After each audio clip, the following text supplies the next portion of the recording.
Marion Branch.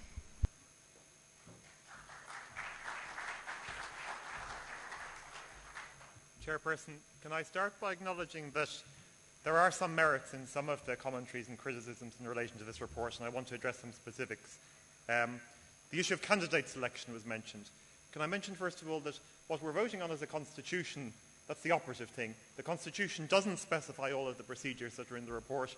The executive board will still have discretion to make the rules. There is flexibility there. So you're not buying the whole thing lock, stock and barrel. The rules will have to be looked at and can be reviewed.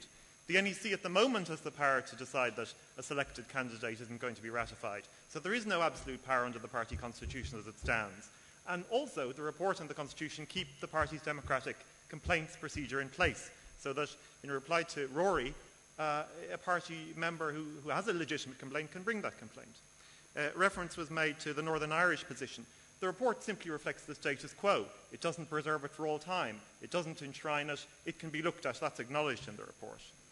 Reference was made to branch amalgamation. That power is there in the Constitution as it stands today. Voting no won't change anything. The OSC at the moment can direct branches to amalgamate. Reference is made to the executive. Now, I have the privilege of having been selected by the staff as the person they chose to represent them on the NEC, and our party's hard-working and excellent staff deserve to be acknowledged, and that was a privilege for me. And the staff certainly would have preferred had their representative remained on the executive board rather than the central council. I want to acknowledge that, and I also want to say, as a result, I have a certain sympathy for the Labour Youth view, as expressed so eloquently by the Labour Youth speakers, and the Labour Women view to some extent, insofar as some members have taken that view too. But I'm not here on this platform as a representative, as a member of the current NEC. I'm here on this platform as a delegate and as a candidate, and in that capacity, my argument for this report and this motion is one word: leadership.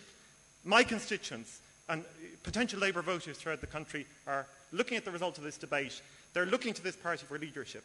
It would be incomprehensible for this motion not to achieve the two-thirds majority. It would be impossible for me to explain that on the doorstep and for other candidates. Failure to pass this motion by a two-thirds majority will be measured in terms of lost seats, in terms of lost percentage of the vote, in terms of lost opportunity.